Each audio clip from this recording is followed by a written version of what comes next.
Good morning. This is Stacie again with Phoenix, and in one of our prior videos that I recorded a couple of days ago, we were showing you guys some of the basic yields, asking him to lower his pole, asking him to back up, and then asking him to yield his haunches, just so we could start to get an idea of his understanding of yielding to steady pressure and make sure that that fundamental language was working.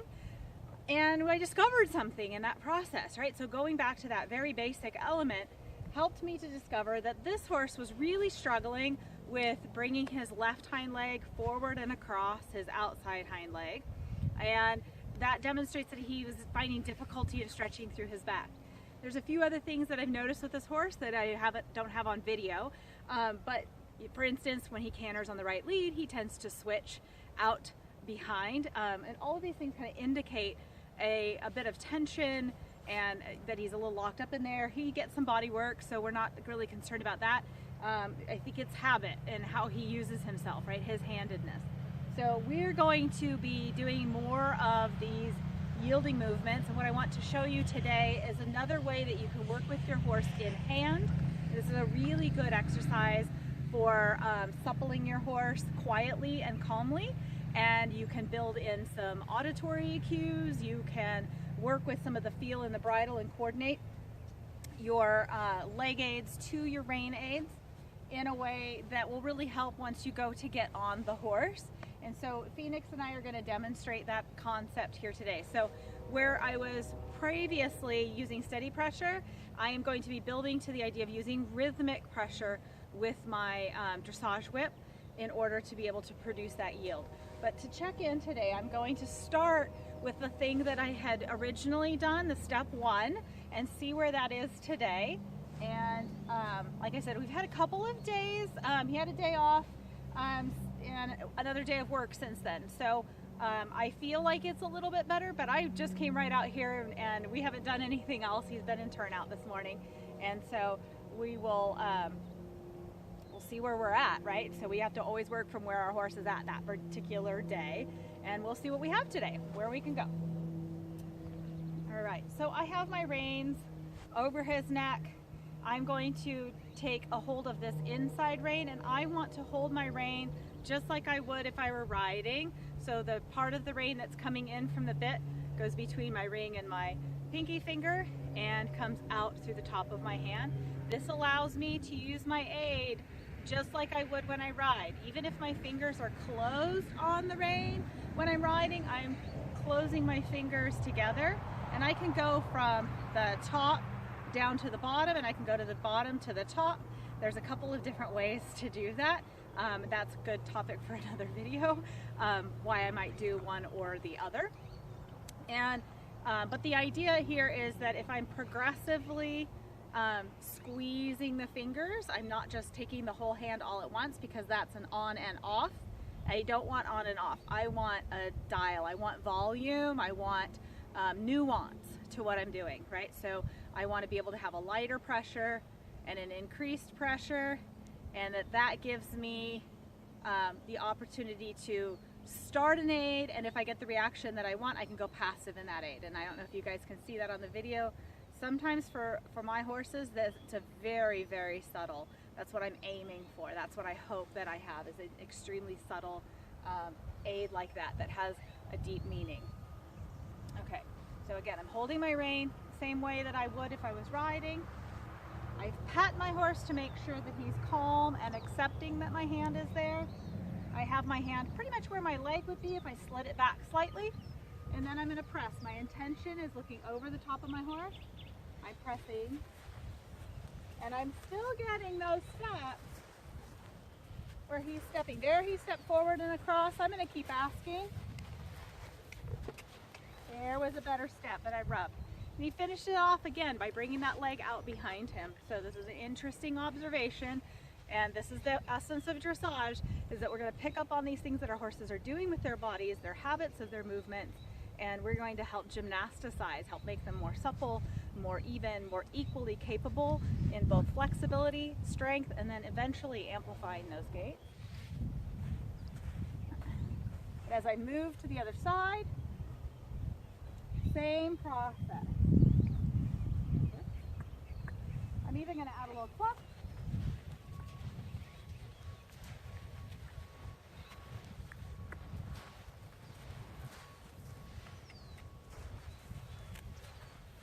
Okay. So I use the cluck because it's something I'm going to use when I ride. In dressage, when we're competing, we don't use our voice. But when you're training, it's one of the softest aids you can give, and it absolutely is useful and helpful in your groundwork. Back at this side.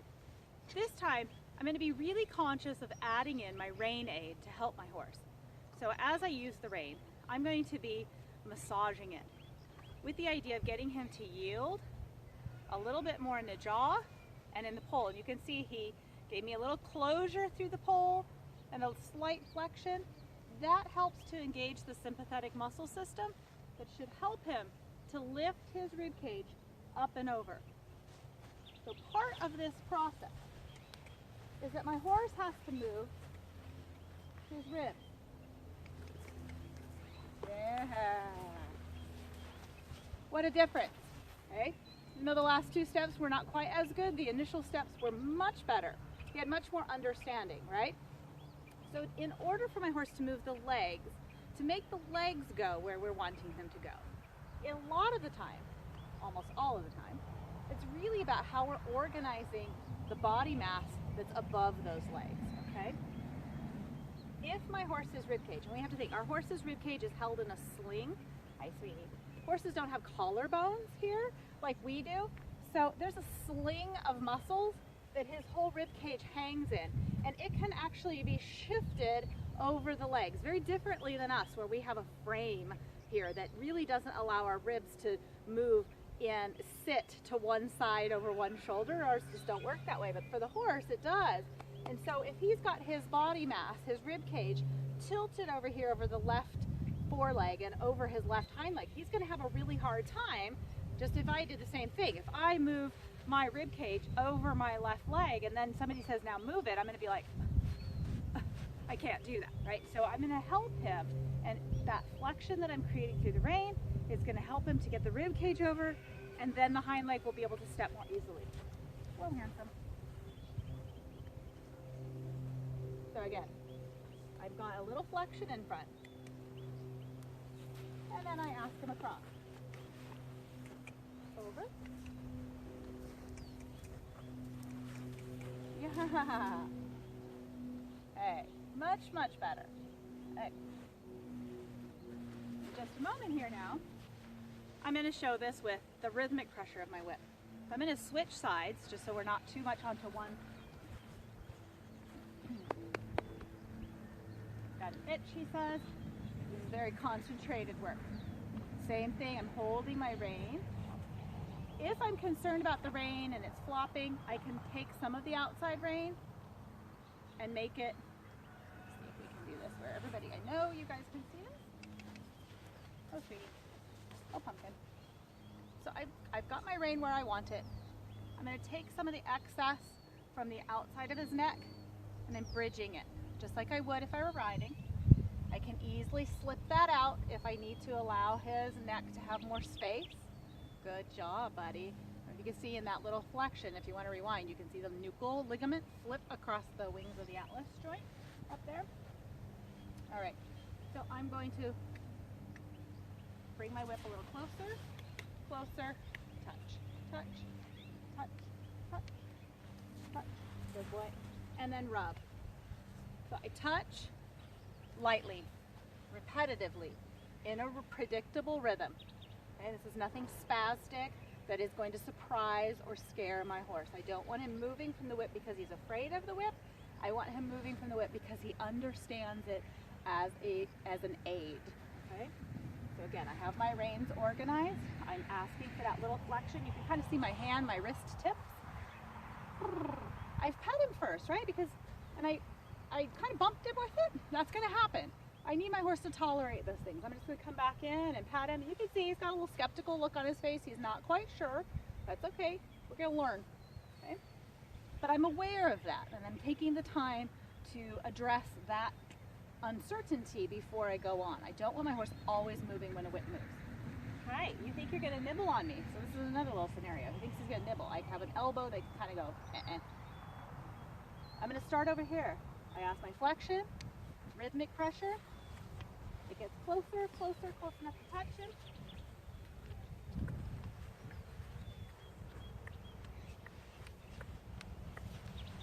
One, two. So I tapped again, I tapped again, and each time it got just a tiny bit firmer. I don't know what he knows. So I'm going to give him the benefit of the doubt. I'm not going to get very firm very quickly because I don't have any idea what he knows. So I'm explaining, okay? Over, over, yeah, over. Oh, so much better, right? So much softer than it was before. So this is another little exercise you can do. It's a great way to start to develop the work in hand, to create some space if you've got a horse that gets a little pushy, and just to help with your horse learning how to make that forward and sideward movement, shifting the weight through your body so that they can let the back release and get those feet active up and underneath you. And that will translate into what you do riding when you start teaching turns on the forehand, leg yield, and using that to move the rib cage for your bending aids in your turns and your circles. All right, guys.